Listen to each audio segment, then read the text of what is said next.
now we are going to cook cabbage and green peas. So, but it has to be separated in a different way. Like I'm going to cook green peas before and I add cabbage after 10 minutes. So let me start this way. First, turn on the flame, high flame. Heat the oil, little bit, not much in this. Then, take some time. It is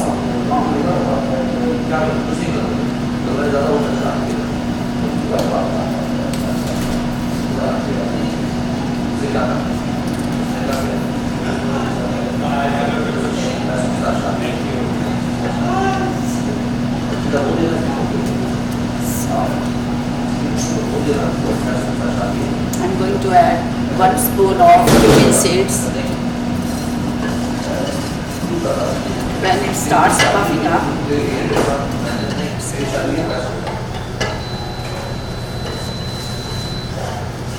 yeah, I add just half spoon of turmeric powder.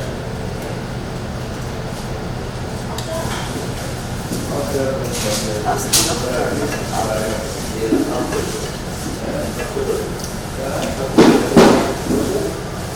Half spoon of red chili powder.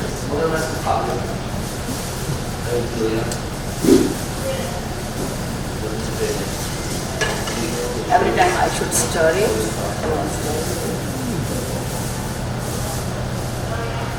1 spoon of coriander powder.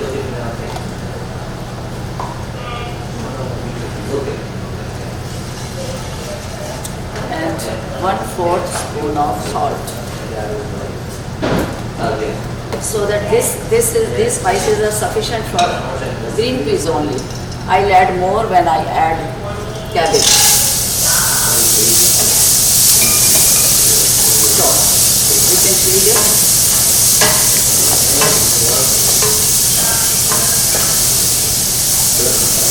There. Slow down the flame. Let it cook for some time with the lid on. Maybe after 10 minutes I'll add that. And more spices. Thank you. I'm going to cook it on slow fire. When they are soft, half cooked actually, when they are half cooked, I'll add cabbage. And more spices as well for the cabbage. Okay, so now we're going to finish the cabbage and peas. I snuck in here to finish them. So we're using the same pan. We took the peas out. They're cooked halfway. They're on the side. And then we're using the same pan, the same spices that are here. Add a little bit more oil. And now we're going to add mustard seed. This is amazing. And what we do is make it hot enough for the mustard seeds to feel. I can hear it already. They start to sizzle, and then they'll start to pop, and then we're going to add the cabbage. Spices also. Only takes a few seconds, and we'll add the spices. I have a coach in the background over here.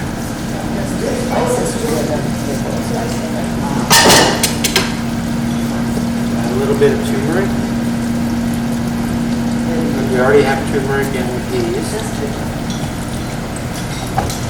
A little more coriander. Everything's sizzling and you wouldn't believe what this smells like.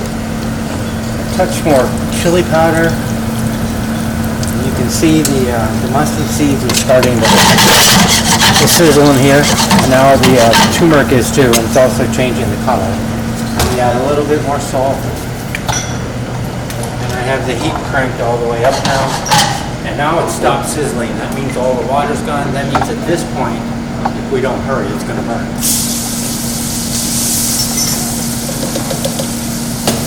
Once you hear that sizzling stop, you have to immediately cool it down by putting your product in here. In this case, cabbage. So I'm just coating the cabbage with all the spices and that oil. I think we're going to add a little more oil.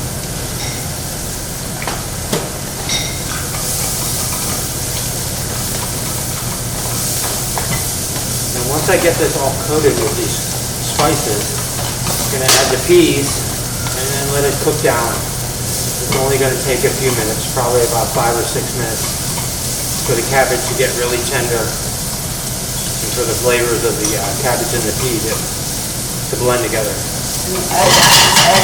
Now you see that the cabbage is all covered Add that also right with the now. spices.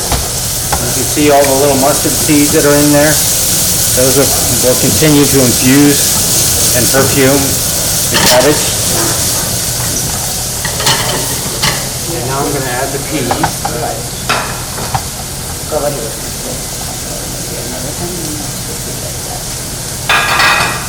And again, we mix everything up so it's evenly distributed. Once that happens, I'm going to turn the heat down, put on the cover, and then we're just going to let it cook down. And as it cooks, it will get better and better. Do that, turn the heat down a little bit, and we're good. Thank you. All right, so we're going to check the cabbage and peas now, but I'm pretty certain that it's done. It's still simmering away. And these, by the way, are Indian peas. They are nothing like the American peas that you get at the supermarkets here. They take a good 15 minutes to cook. But this takes 30 minutes to cook. It's actually a total of 30 minutes. Right. So the peas are now still have a little texture and they're good, and the same thing with the cabbage. So we're done with this. We can just turn the heat off, let the flavors meld a little bit more, and then when we're ready to eat, we'll just heat that back up. So this one is done. What we're going to do next is finish the kofta, those vegetable balls that we made from the Indian gourd. We have this Indian gravy. It's called gravy, but it's we actually taped this a few times. But it's a mixture of ginger, garlic, onion, a little bit of green chili, and tomatoes. What we're going to do is bring that to a simmer and then add the kofta. Like I said earlier, the kofta we did in an air fryer instead of a deep fryer, which is exceptionally healthy relative to dropping food into hot oil.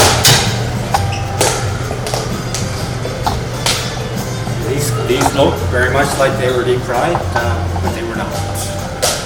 We did them in the air fryer. Grab a pair of tongs here.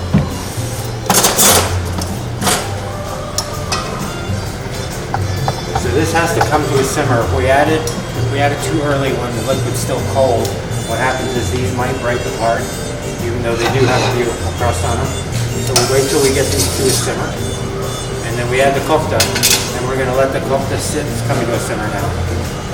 We let the kofta sit in there, and what it's going to do is basically suck up all this juice, because this gravy is extraordinary. Alright, so we are at a simmer now.